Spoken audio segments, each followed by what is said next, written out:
Good morning, folks.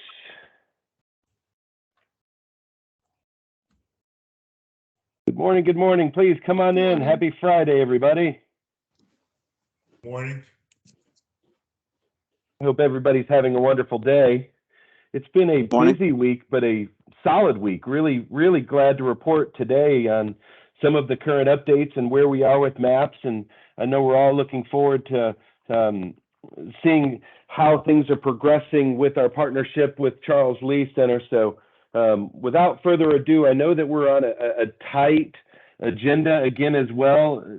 Just the way that it works, we have meetings that are back to back on these Fridays. So anytime that we have these provider sessions, we immediately go into an employment and enabling tech meeting that immediately follows this. So it really means that we've got to hold true to our time frame and try to get started as quickly as we can and as planned. So I'm going to go ahead and jump into what I've prepared so far.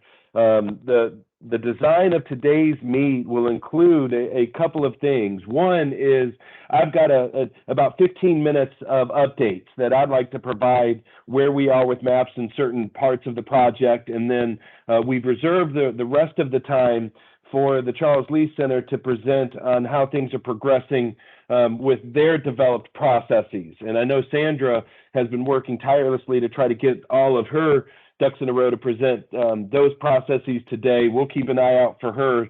And so when she joins, she can take over and present. In the meantime, I'm going to go ahead and share my screen, start with the PowerPoint, guys. If you have specific questions that come up, let's go ahead and throw them in the chat box to start off with.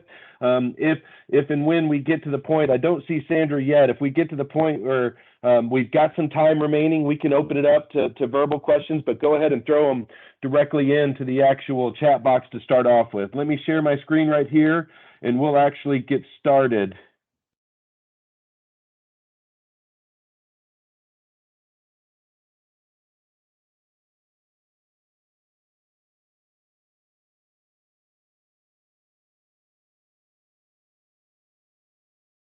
It should be coming up now.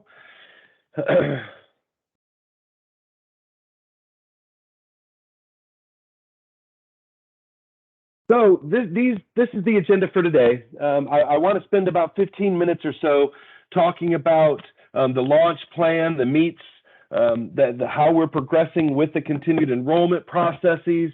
I really wish to encourage that all providers on this call to initiate correspondence with the Charles Lee Center. It's critical in our continued development of the program that if you've not met with Charles and Libby and Sandra, that you guys do so as quickly as possible so that you guys can begin establishing those relationships and determining exactly how things are going to progress on your end when the referrals are coming through in and of themselves. I'd also like to provide a brief update on where we are with some of the travel training that we've just launched within this past week, and we have a bit of an update regarding some of the continued sort of the next ideation of where we are going with the travel training.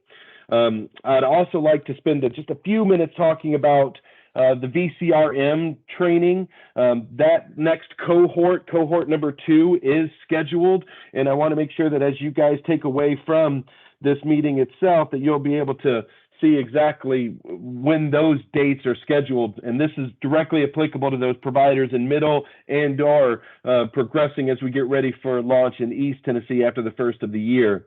I've got a brief update on our Voc Rehab collaboration, where we are with peer mentoring, and then ultimately wrapping up on my end how we are developing additional communications tool. I know that it's been requested on a few occasions that we'll go ahead and provide access to information, and so our communications team is working pretty hard to prepare materials that will be able to be disseminated for the launch of the actual program itself. Once that is done, we'll turn it over to Sandra and let her begin presenting some of her material. As expected, the launch plan is still targeting November 1st as the actual date that the applications will go live. Now, just continuing to reinforce to the entire network that there is a period of time that's going to be needed for actual processing of those applications to make that eligibility determination that will be conducted by DIDD. So, just in terms of keeping track of where we are with the next few steps, that application will go live November 1st. And once those applications begin rolling in, our intake department will conduct that eligibility. They will make that determination if a person is eligible for services or not, begin communicating back to that person, and they would then make that referral to the Charles Lee Center. Charles Lee Center, once they receive that referral, they're going to need some time to begin conducting their own assessments, communicating directly with the home and the actual person supported themselves. And once they complete those assessment processes, that's when the providers would be receiving the actual referrals from Charles Lee Center to the provider network. And I would anticipate that that would begin at the earliest, the latter part of November, the beginning part of December. So all of those timelines are still lining up with what we expected. I think the big takeaway at this point is just to recognize that we're still on track with that November 1st application date, but once that application is live, we're still going to need some time to determine that eligibility of those folks that are coming through. So as things continue to get closer, you guys can expect that we'll continue to provide an update on the launch plan as they're progressing. The second topic is I've indicated that the meets with Charles Lee are critically important. I would encourage anyone and everyone, if you've not met Libby or Charles or Sandra, please go ahead and take that time to coordinate those meets. They're fabulous. They can't wait to get started. And by all accounts, they're ready to meet with you, hear about your program, and begin putting the faces in place of the people they're going to be working with as they perform those referrals and supporting you in the supports of the services that we're all caring for. So if you haven't yet, reach out to them and coordinate those sessions. Really excited that over the past week, we've taken a huge step in the launch of MAPS, and that is in regards to the actual travel training that has been developed and we're currently testing out right now for provider organizations. Buffalo River Services, Emory Valley, Millerich, and Serves have all volunteered staff to go through the beta testing that will help us support folks that are learning how to independently travel. And so I just wanted to take this opportunity to thank those providers that are assisting us with that much needed testing period for this curriculum that has just been developed. I would say that with any launch of a new training curriculum, we are expecting that there's going to be bumps in the road, and I hope that all of the organizations are communicating internally to identify what your staff are experiencing as they're conducting this actual beta testing themselves. And it could be anything from visuals to flow to ensuring that the narrative behind the lessons match up with what you're seeing. So I would just encourage all of the staff to go ahead and make sure that you guys are communicating internally what you guys are experiencing. I'm excited that I get to announce, even just as of this morning, that we are ready to take the next step in the actual beta testing. Those provider agencies that have volunteered to assist us also with the traveler beta testing, we are ready to begin gathering information on those travelers so that we can begin those enrollment processes for those travelers to begin the beta testing of the travel training. All very important steps. So, Buffalo Rivers, Emory Valley, Millerich, Serves, be on the lookout. Our partners at AbleLink have prepared needed documentation that we need to get to enroll those travelers into the beta testing. So I'll be sending that out, if not today, early part of next week, so that we can begin enrolling those travelers into the actual beta testing itself. All very, very exciting. This next page itself, these are the classes that are scheduled for the VCRM continued training. As always, at the conclusion of this presentation, the recording and the PowerPoint will be shared with everyone, but it is important that you guys are recognizing when your number is up, so to speak. So you'll see we've essentially finalized all of the classes applicable with cohort number 1, those Middle Tennessee providers that have actually already started their VCRM training class that was conducted just a couple of days ago on 9/27. Keep in mind, you guys are targeting the advanced classes that will begin October, November, and into early December. However, we're also preparing for the cohort number 2 to begin in October, in which we have a basic class that will begin on October 26th. So this class, I'm looking at those East providers, and if there's any other staff in the Middle Tennessee region that would like to go ahead and get their staff trained in the VCRM processes, this would be a class that you would want to sign up for. We'll continue with that basic class for cohort number 2 in November, and then you would see those advanced courses that would begin in January into early February that would coincide with cohort number 2. We do have 5 more basic classes that are scheduled through April. We are waiting to determine how cohort number 3 is going to look. It's possible that we may begin their advanced classes in February, but there also may be some contract renewals that we have to consider with Jen and Matt that's going to determine when that cohort 3 would begin their advanced classes. So this is what we know at this point. We are looking to get these classes loaded into Relias as a live event, so that as staff are enrolling into these classes, that we can use Relias to track their completion, the notification. So some of that is being developed as we speak. I'm hoping that we may be able to use Relias to track some of these advanced classes that are going to begin at the end of October. If not, we'll certainly target that November 10th class and use Relias moving forward, so that we have that mechanism to track when those classes are being coordinated. Karen's been fantastic at helping. We just got to iron out a few more things in regards to that. One of the next updates that I have is in regards to Voc Rehab. I'm really appreciative of the provider network that's been sitting in on those round tables to discuss the employment collaboration between MAP services and VR. We recognize that there's a collaboration. We recognize that there's some opportunities to work together to identify a more streamlined process that we can ensure that those touch points between MAPS employment services and VR services, gel together.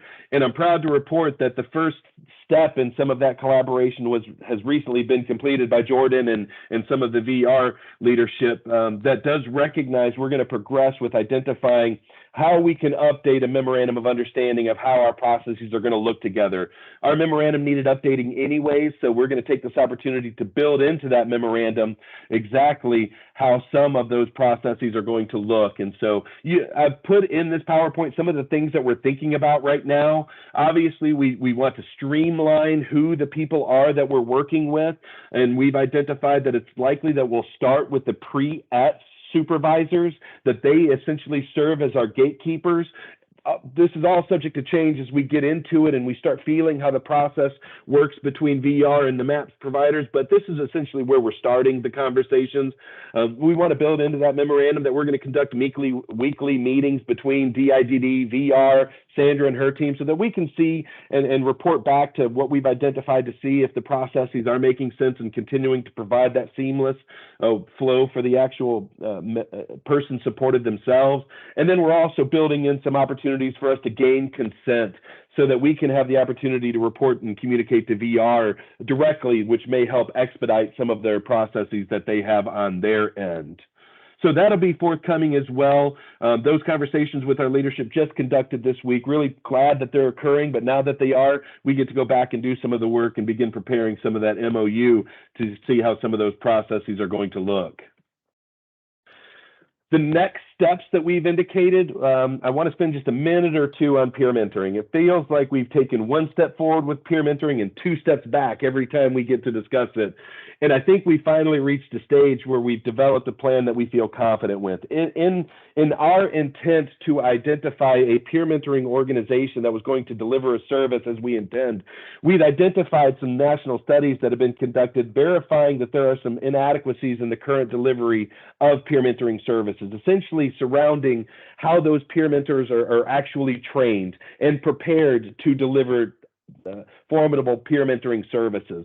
And with that information, we're going to take that and identify if we know that training and onboarding and supervising the peer mentors are issues, how can we craft a partnership with an organization that is going to prioritize that importance for the delivery of those peer mentoring supports? And so this process is going to begin by working with some of those entities that currently exist. We know that there's entities out there that have developed specific training curriculum, but may not address everything that we had hoped or identified in some of our findings. And so as such, we want to partner with those organizations to potentially revise or adapt some of their previous curriculum to address some of these areas that we've identified, and also include some of the components that we recognize as importance for MAPS. So that would essentially be phase one. We're going to work with those entities to identify what that curriculum can look like. Once that curriculum is in place, then we would partner with those entities that would formally deliver the services using that curriculum by that first phased entity. So it's likely that we may not be able in the position to deliver the peer mentoring supports until well into 2023, but our hope is at the conclusion of this phase one and phase two process, we'll have a much cleaner and streamlined process for how that service is going to be delivered, and ensuring that those peer mentors are adequately set up to provide the service. One of the things that we'd recognize is without the necessary tools and preparation for those mentors, they may be going into situations where there's trauma for the actual persons receiving support. And if that peer mentor hadn't been properly equipped to assist with some of that themselves, they may not be in the best position to provide those first hands-on services. So we want to build some of that into our curriculum. Very excited about the plan. It's taken a little bit to get here, but I'm really excited about it. It's just going to take some time to formally get to the ending line. Our communications department, be on the lookout. We're developing an educator toolkit that we'll be able to share with the formal education group that's out there, the high schools, the transition teams, Tennessee STEP, Transition Tennessee. All of this information will be available in a toolkit that will be housed on our website, and we can be able to share directly with those educators themselves. Plain language one-pagers are just about ready for dissemination.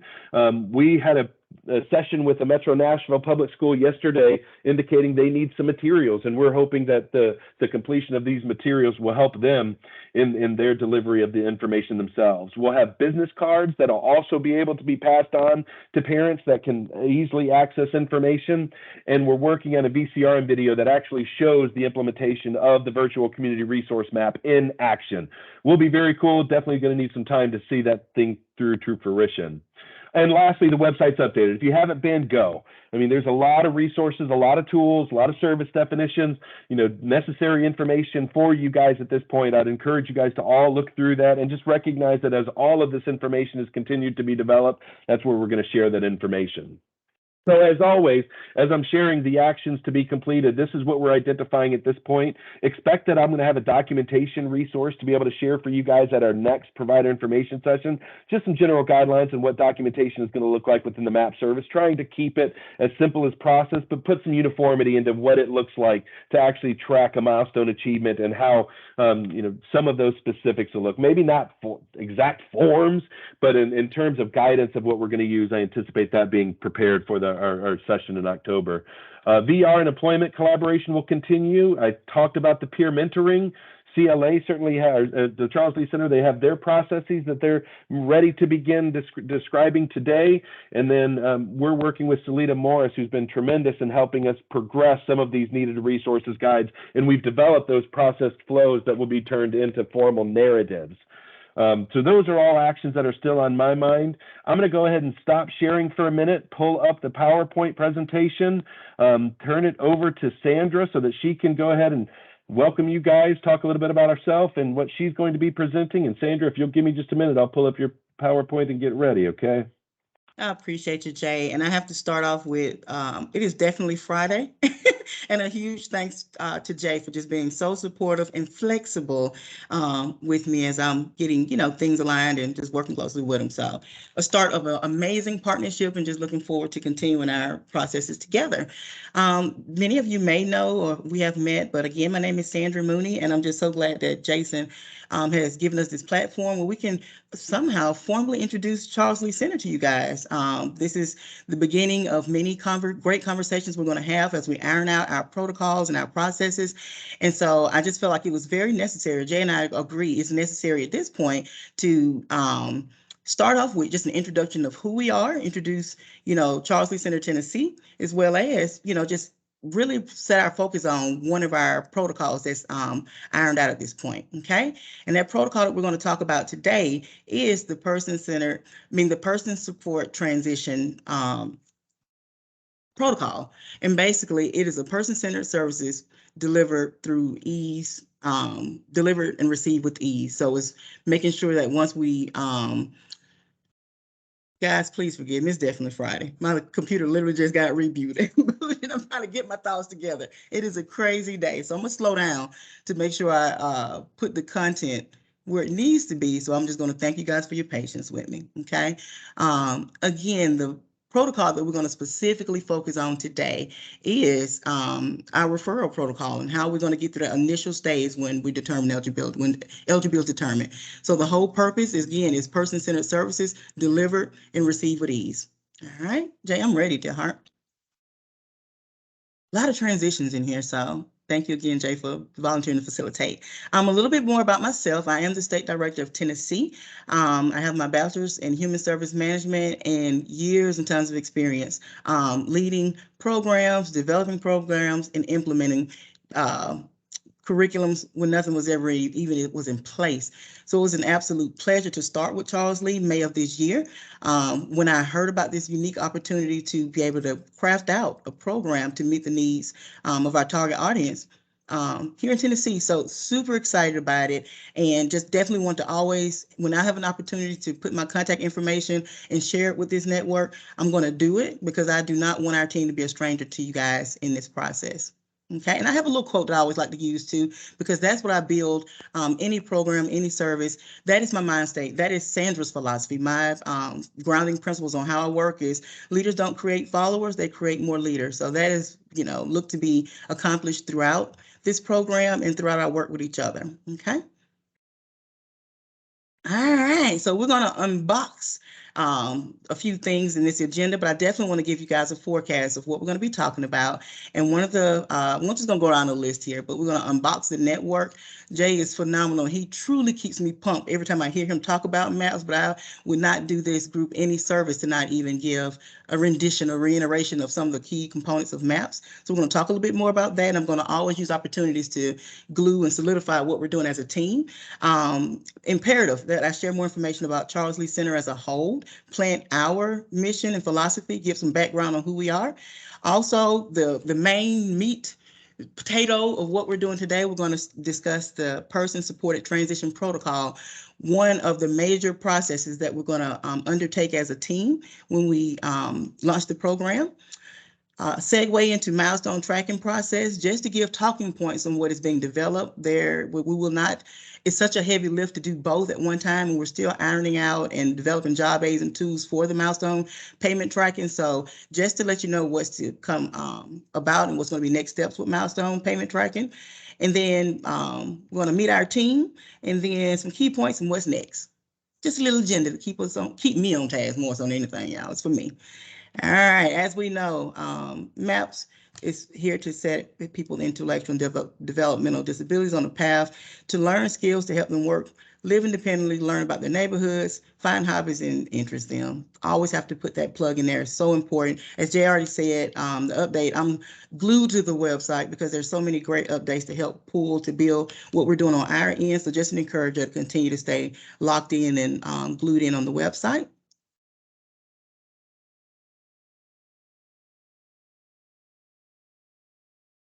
Perfect. I'm gonna let little bubbles come through.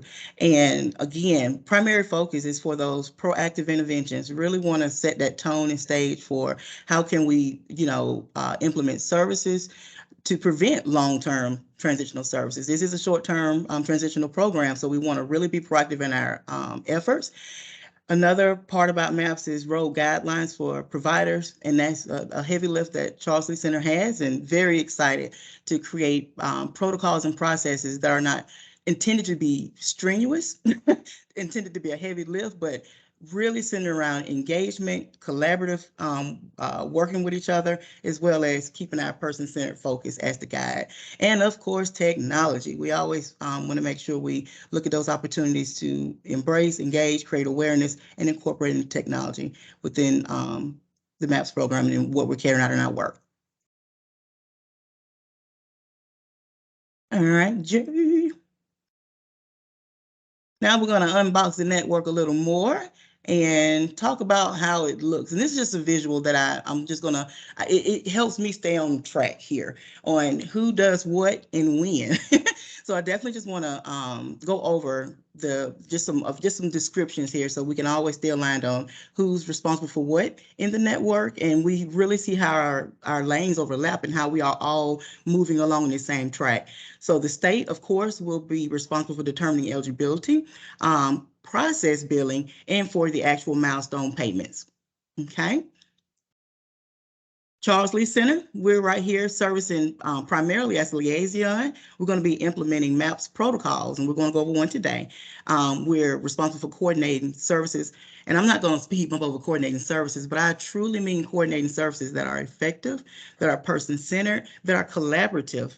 Again, each part of this network, we need each other to do this successfully. So I definitely want to just really beef up the thought of our coordinated services that we want to, engage and implement and utilize within this program is intended to not only identify the strengths of our members and their parents and guardians, but also amplify the strengths and accomplishments that you all as providers have that you all bring to this network, because we literally truly are designing this program to align our member strengths with your strengths as providers to do some really amazing things in this program. So I should have put some bells and whistles and colors on coordinate services, because it's the unique way that we're going to, glue our strengths together to do it collectively.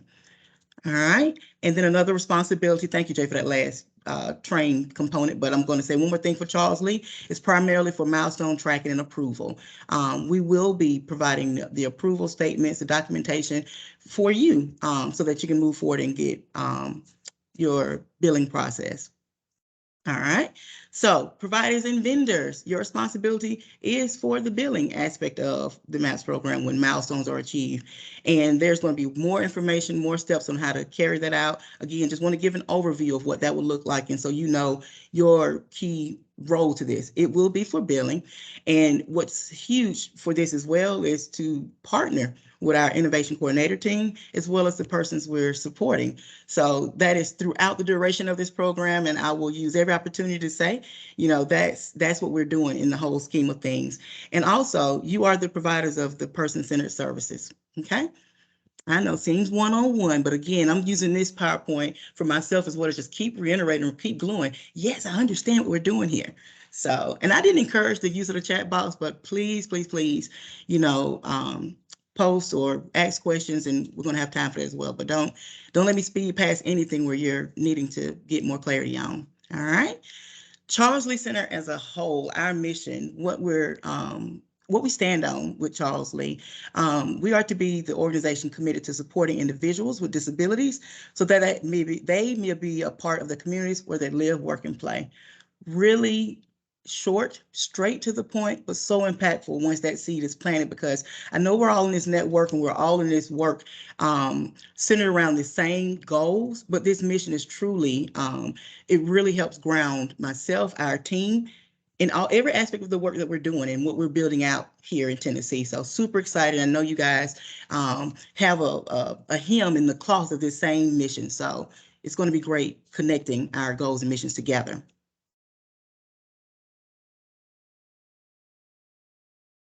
All right, a little bit more. We're going to talk about the philosophy of Charles Lee Center. Charles Lee Center is committed to providing person-centered services that seeks to balance what is important to and what is important for everyone receiving services. So even from the initial stages, when we receive an eligible person on our caseloads to be able to provide coordinated services for them, that is our ultimate goal. Again, it is to amplify, acknowledge, identify their strengths, their goals, to ensure it does not get lost in this whole scheme of things, the whole process of what we're doing, and really allow MAPS to be that sounding board, that programming to be able to allow them to reach those goals in partnership with every provider, a part of this very amazing program. So I just always have to really slow down when it comes down to the person-centered services, because that is what we do, and I'm sure that's all what we're here to do, is to keep that aligned and magnified in our service delivery.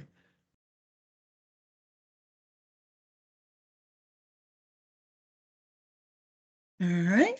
Charles Lee Center Standard of Care. And again, I just want to use an opportunity just to really do some seed planning. So you guys know who you're in partnership with in the MAPS program, and just have some knowledge. I know some providers have had an opportunity to visit Charles Lee, may have seen the center in person, but our team, we are really gearing up and, developing our knowledge so that we can not only communicate, but exemplify, our mission, our philosophy, and standard of care. We want to exude Charles Lee because it is very important that, we are in place to continue to strengthen this work based off of these foundational principles. So just want to do a little more seed planting, and thank you guys for allowing me to plant the seed in your garden this morning. But standard of care, we are technology first approach.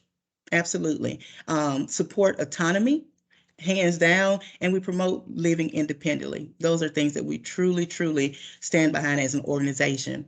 And using that as our foundational goals, I was able to craft out Charles Lee Center Tennessee's framework, goals that we will truly build off of, stand on as we are crafting out innovation coordinated services. Okay, so what our organizational performance framework will look like, Charles Lee Tennessee has established the 4 organizational performance goals, known as our OPGs, as our foundation, and it's implemented in every single thing that we do. Every conversation that we will have with our team internally, every conversation that we have with you guys as providers, with Jay and the state, it is truly going to stand on impact on person self-efficacy. We're always looking for that in our conversations, development of program and services. We're going to be facilitating person-centered solutions 100% of the time. We always want our persons who are being served to lead and be the leaders in their own goals. And so we always want to facilitate those conversations around that. And of course, enabling technology, even if it's just through awareness, pique curiosity, the progression of it. We are always looking for those opportunities in our work to do that here in Charles Lee Center, Tennessee. And then, of course, being that this is not a long-term service, we are going to be 100% supporting, looking for, advocating for self-sustainability post-program planning from our providers, and how we are, looking for ways to phase out and ensure our members are not just provided the services, but how are they going to thrive off of the services that were delivered.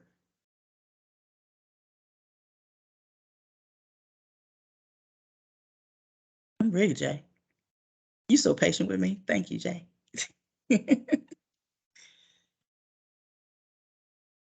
Nice. All right. The how. Okay. And I know it's getting a little wordy, guys. And the great thing about it, I will be able to send this information out to you once we're done. And also just like a job aid to just kind of track what we've talked about. But the how we're going to do innovation coordination services in Tennessee, we're going to use 5 methods, effective methods. Okay. And we're going to conduct comprehensive assessments. We're going to develop person-centered plans. We are responsible for leading the mapping process, and we're going to talk a little bit more about it once we get into the protocol of each one of these. But we're also going to monitor the implementation of the plans developed, and we're going to monitor individual and annual budgets for our persons supported. So this is just a visual that really helps myself and my team, as well as I wanted to share it with you all. This is what we're always circling our innovation coordination services around. We're always going to be the leaders in these aspects of it, and having just a really good visual of what is taking place at Charles Lee Center as we're delivering innovation coordination services. That is how we're going to do it. All right. And again, I welcome, guys, and being honest with you, I can talk, I can go, but I really do encourage at any point, if you would like more clarity along the way, especially as we're about to embark on the person-supported transition protocol, I welcome, questions, comments. Let's talk through it.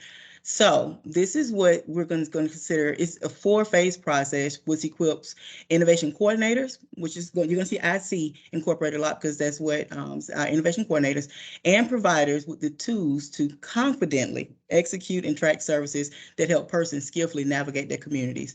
This protocol is intended for both the innovation coordination team, as well as providers.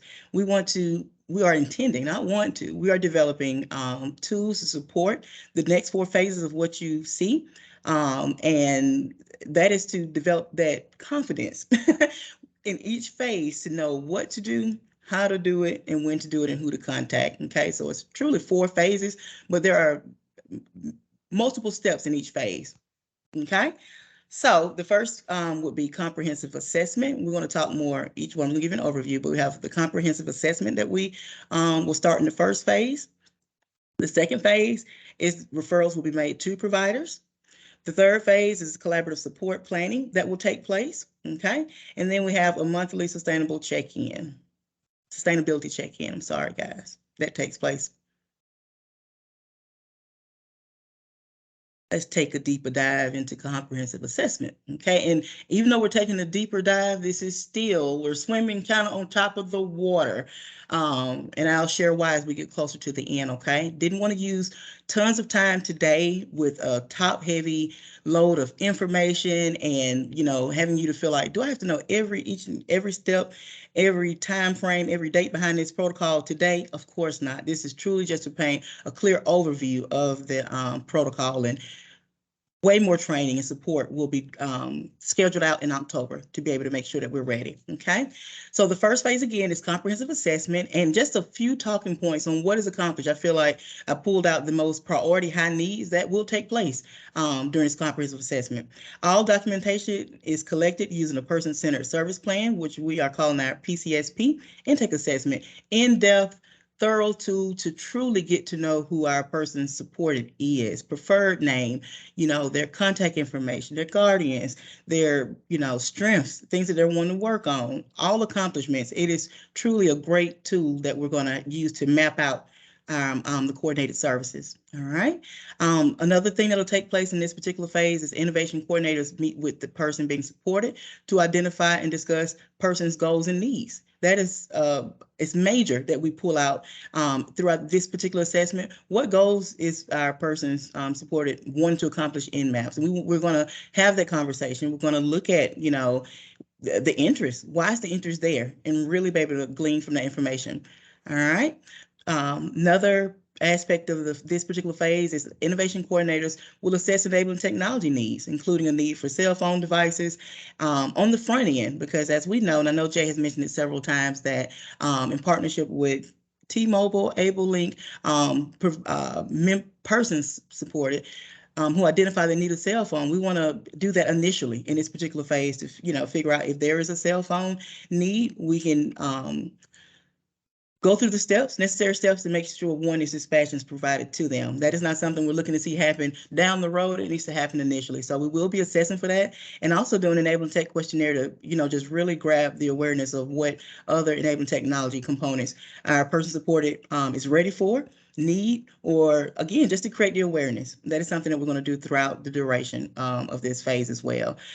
Another thing that we're going to do in phase 1 is we're going to introduce the VCRM and service providers. What I mean by that, we are not starting the VCRM on the device. We're not, you know, creating that system on the phone, but we will want to use it as an opportunity to develop the terminology with our persons that we're working with, and also help them, you know, to understand how cool of a concept this truly is, that really put them as a leader in their community. And they're going to have an opportunity to build this amazing tool with you guys, you know, as you're moving throughout the program. So we do not want it to be the first time they hear it once they meet you, but we want to also be able to, you know, introduce and let them know the really unique parts about it. And then it will have parents and guardians potentially present in this particular meeting. It would be a great way to, you know, also introduce that to them and let them know we're in partnership to, you know, with them throughout this whole process and their comfort level as they're getting ready to embark on this really unique tool. In the second half of that particular statement, I kind of went over a little quickly. I don't think I did it at all, but it's introduce service providers. We have had the pleasure of meeting several providers throughout this month and learning about what you offer, learning your service areas, and we are so not done. We have a lot more of that to do, but it is really building our knowledge. So once we hear those goals and once we know what our person supported is truly looking to see accomplished, we want to be able to use this as an opportunity as well to introduce some of you all and your services to our persons that we are working with. So very excited about having that knowledge and being able to use that information to share with our persons and their families in our initial intake. And lastly, not lastly, but the main point of what we're going to be doing in our comprehensive assessment is our innovation coordinators are setting themselves up to make referrals to the selected service providers. Our innovation coordination team is not in place, and I just have to say this, we're not in place to select a service provider for our persons that we're working with. We want to engage, we want to facilitate, we want to share and create awareness about your services, but we are truly standing behind person-centered solutions. So we are just want to provide information and support our members in selecting the provider that they, choose to deem to move forward with their goal selections, how the goal is going to get completed. So yes, we are not just hand picking service providers to just match our person service, but truly giving them to information to make informed decisions as they are ready to take the next step. That's comprehensive assessment in a nutshell. Oh yeah, Jay, sorry to check off. That's a reminder for me. I said them all. The next step, referral to providers, all right? This is documentation to support. It's a referral snapshot, providing an overview of the person served and the identified goals they want to accomplish. This is a document that you all will receive from an innovation coordinator. Once we do the comprehensive assessment, that is what's going to take place. Our innovation coordinator makes a referral to service provider that's selected. Yeah, I'm going to hold that thought. But innovation coordinator makes a referral to the service provider. Next, the service provider will make an internal determination to accept or deny. Service providers contact innovation coordinator about denial or acceptance on the referral. And then the last step to this is the accepted referral. Innovation coordinator will coordinate and collaborate a roundtable meeting. And I'm going to pause because I think I really speeded over number 2, and I'm going to go back. Way more, like I said, information and details provided in October on the steps and the guidelines on how we'll carry these out. But I definitely want to acknowledge the fact that we are definitely incorporating time for providers to meet internally and discuss the referral that's provided to, have time to accept or deny, okay? But really important to know that throughout the eligibility phase, determining eligibility, all the way down to the assessment, we are truly gleaning and, ensuring that we are trying our dead level best to, have person that we're servicing that truly is a great fit for MAP. So a referral, it shouldn't come off as, man, I hope this person is a good fit. More than likely, the person that you're receiving, they are a good fit. Okay, but there will be time for you to decide and to accept or deny.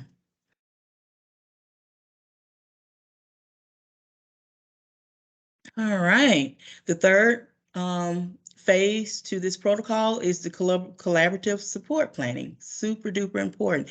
And I will say this because I don't think I mentioned on the first step, but each step has a documentation tool that will be provided that you will get trained on. We're actually going to do some planning in October. I'm going to definitely coordinate some time with Jada where we're going to play around with the tools, fill them out. You receive a referral and just really walk through it. Okay. But I definitely want to just reiterate, there is a documentation tool that supports each one of these phases because it's building our person supported file. This is their case file through these different steps. Okay.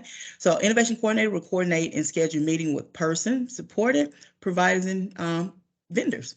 So we will be responsible for coordinating this. Innovation coordination team will facilitate discussion and will complete collaborative support plan. This particular document, I will add the collaborative support plan. It is just an extension. It is a 1-pager. I think it's 2, I'm sorry, maybe a 2-pager. It's just an extension of the PCSP, okay? So the third one, provider is prepared to share how services can be provided to meet the goals in partnership with person supported. So once you guys get that invite and you come to this particular meeting, it is to have that discussion, how your services align well with the goals and what step-by-step utilizing SMART goals that you're going to carry out to assist our person supported with reaching their goals, okay? And there's a tool that supports that as well to help along the way. And the last step, the last part of this phase is all participants receive the PCSP that was completed, that will now include the CPS, our collaborative support planning. And this is the true start to milestone tracking process, okay? The date when this takes place, it will launch and it will start the milestone tracking process. That was a lot. Let's go to 4. All right, and a little bit more about phase 4, our monthly sustainability check-in. All documentation will be collected again with this using a monthly sustainable check-in form. So just another reiterator that there are documents and tools that our team will use primarily to just track the successes, track accountability along the way. First part of this phase, one of the first steps in this phase is innovation coordinator will maintain contact monthly to offer support not only to our person supported, but to you guys as providers. We want to ensure, the contact is still clear, if everything is going okay, if we can support in any way. We want to know. Again, we want to keep that bridge on a two-way street where we're communicating, where we're talking, and it's set up in a way where it's, hey, we just want to see what you're doing, how you're doing. Is how can we support you? Are you doing okay? How can we be an aid to you? There may not ever be a need for support, but we just want to extend that as well and offer technical assistance if any way possible to ensure, we're all on the same page and we're all still moving along on the same goals.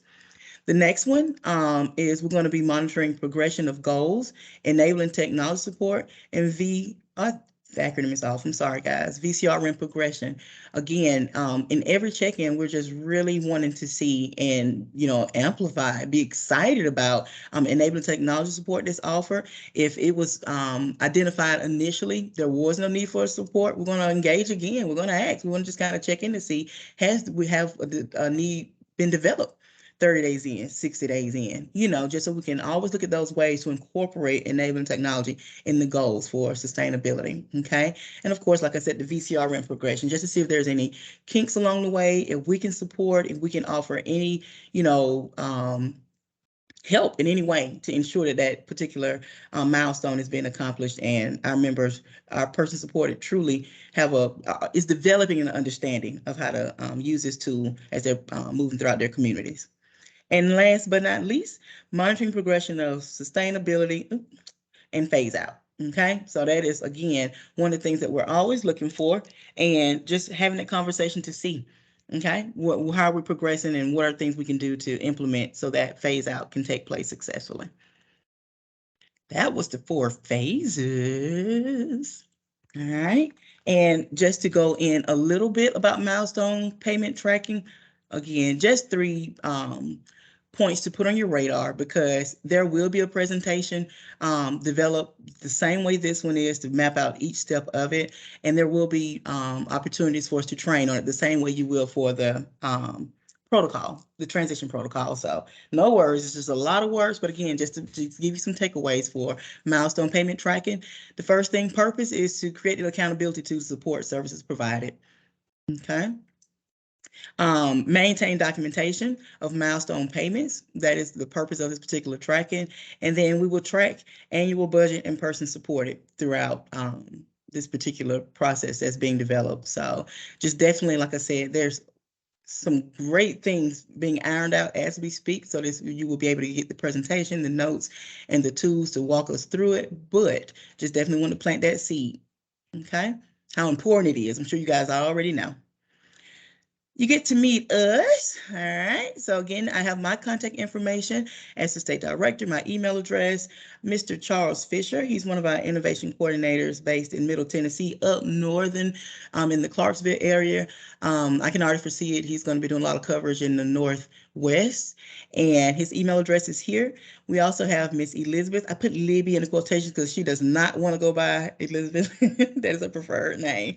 But she's also in the upper northern Middle Tennessee area, and can already foresee she will cover a lot of the north, south, east, persons needing support in those areas. So I will say on this particular page as well, do not be strangers. We are definitely wanting to connect. We will be setting up more meetings. I got invites this week to meet one-on-one to go over these processes. Now that I have this tool available along with other ones by Monday, we'll be able to go even deeper on this particular protocol and get us prepared, ready, and ramped up to go.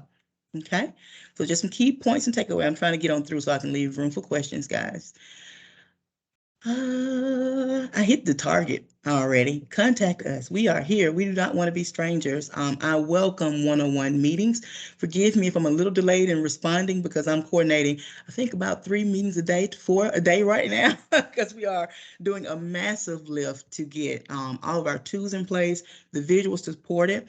An e-learning training is currently being developed to even support this particular protocol where as you onboard team members, as you have team members already on staff who will be facilitating MAPS, you have an opportunity to go through an e-learning training at your own time to be able to say, step 1 of the phase, what is this document? How do I complete this document? Very interactive, very intentional so that you walk away again with that confidence on knowing what to expect, when to expect it, who to contact, and when, okay? Another point to remember, I just have to truly just keep reiterating is stay updated with MAPS on its website. I literally go on almost every other day just to make sure I'm, abreast of what's taking place and just kind of making sure we're molding things together. But as Jay has said, and I'm sure you guys already know it, but I just want to reiterate, super great resource as we're still unfolding, unboxing, and gluing the pieces together as a team, okay? And then something that I really want to have as a takeaway today, if you don't remember anything else, is the Charles Lee Center Tennessee Person-Supported Transition Protocol's purpose, okay? And again, its purpose is to have person-centered services delivered and received with ease. That is the whole point of this. I know it's a lot of words to say delivered with deliver and receive with ease, but that is the intent behind this protocol, to give us that framework, that guideline. We'll work together so it can be delivered as seamless as possible. We do understand there's going to be some kinks. That's why in October we're going to be planning to kind of walk through this together. So being on the lookout. Thank you, Jay. Be on the lookout. We will have person-centered support transition protocol training in October. And the e-learning tool should be up and ready to go. So put a pin there, date to be announced. But before we even do, I will say this because I was talking internally this week. Before we even finish up the components of the e-learning training, we want to pull some of our service providers, if you're welcome to it, or if you have time available, to actually see it and go through it and give your insight and just kind of really help us, communicate effectively as a team how this will lay out. So just know I will be sending some dates and talking with Jay and just kind of putting things in place so we can meet to do that. Be on the lookout for the milestone payment tracking process presentation, very similar to this, again, just to provide that overview so you'll know what those steps look like. And then be on the lookout for the next stakeholders meeting, like today. The more we get together and just really talk about what's on the horizon, how this all glues together, I'm just so thankful. And I have to just keep saying thanks, Jay. You're pretty much the bomb to me, but it really helps keep things aligned and, us communicating in a way where we will be successful in this program. There's no question. This is just too amazing not to grab that. So last slide. Can you believe it? There's one more slide. Thank you, guys. Just a thank you. And with about 6 minutes to spare, any questions?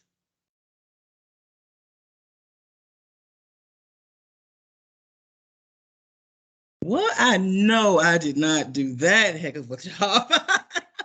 No way. No questions, no thoughts. Or are you just that eager to get ready and get started? Is that what it is? Help me understand the tone. What's going on? Any questions? I think it just reinforces the heavy lift that everyone is doing in this at this time. I mean, developing and launching a program requires AbleLink to prepare curriculum, providers to identify staff and prepare a launch plan, Charles Lee to develop a program here in Tennessee. I mean, it's tremendous how far we've come. Oh, yeah. And so even with everything we're talking about today, the excitement that I have is that we're going to learn along the way. We're going to learn what works, what doesn't, and the collaborative effort that we're trying to identify here will allow us to identify ways that we can clean it up a little bit. Amen. Kyle, what you got, man? So I saw that you all will be facilitating the conversation with the providers, the vendors, basically the stakeholders in these meetings. Speaking on the enabling technology vendors themselves, since that's going to be such a prominent portion of this whole program, alliteration right there, unintended. Anyway, so you will be pulling in these conversations when it comes to actually requesting technologies and facilitating like payment, invoicing, all that stuff. Currently with DIDD, the provider facilitates all that, and the reimbursement is actually the provider pays for it, and then we work with DIDD enabling tech in order for that reimbursement to take place. How is that going to look in this arrangement? Milton, do you want to take that, or do you want me to take it? I would love if you take it, because I think I'm gonna use that as an opportunity to say, hey, did I miss something? So go right ahead. Jay, I would say it's going to be the same, but you can go ahead and elaborate if it's any different. I think there's some billing considerations here. I mean, at the onset, DIDD can only pay approved vendors. And so Milton is working tirelessly to get all of our ET vendors as recognized vendors that we can pay through our system. So that's the long-term solution. Initially, the process will be very similar to what you're experiencing now, Kyle.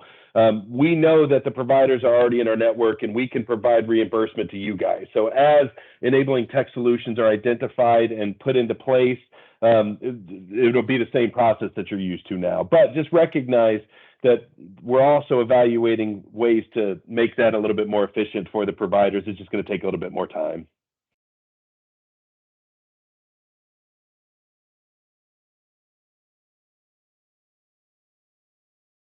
Good question. Anybody have anything else? Sandra, I know I am very excited and anxious to continue to see some of the formal tools. Being a former provider myself, knowing how if I can see it, I can understand it. And then, so being able to formally see how the tools would also help me. So I know that I can probably speak for the provider network saying they're waiting to see those desperately so that they can also envision how their supports are going to look. And I think that's just par for the course. But, I love the material you presented. I think it really does capture everything that we're trying to encapsulate within the MAP service. And I think you hit the nail right on the head with it. So it's just a matter of all recognizing that we all have continued work to do. And November will be here before you know it. And we still may have some work to do even after November's launches. So with that being said, I see we've got another question. Steve, go ahead, buddy. Hi, Sandra. This is Steve. I'm with AbleLink Technologies. So we're developing the training system. I'm just kind of curious generally about your assessment. Is that a tool that is a purchase tool that you guys use, or is it something that you created yourself, or just kind of wondering a little bit more about the nature of that tool? It is a tool that was developed in Charles Lee Center. Absolutely. Thank you. No problem.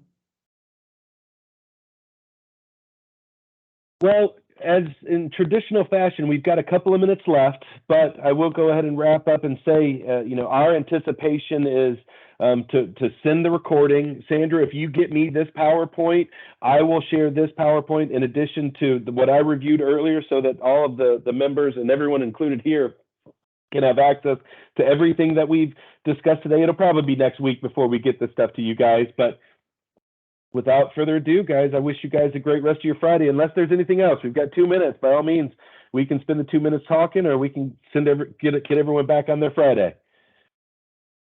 Last minute. Guys, I appreciate you all being with us on this ride. It's going to be a fun one, but we're going to have some bumps along the way. So just know that we're all working collectively together to try to figure out the best way to get through them when we encounter them. So thank you for your patience. Thank you for your commitment, and we'll be in touch very, very soon, guys. Have a great weekend, and we'll talk to you soon.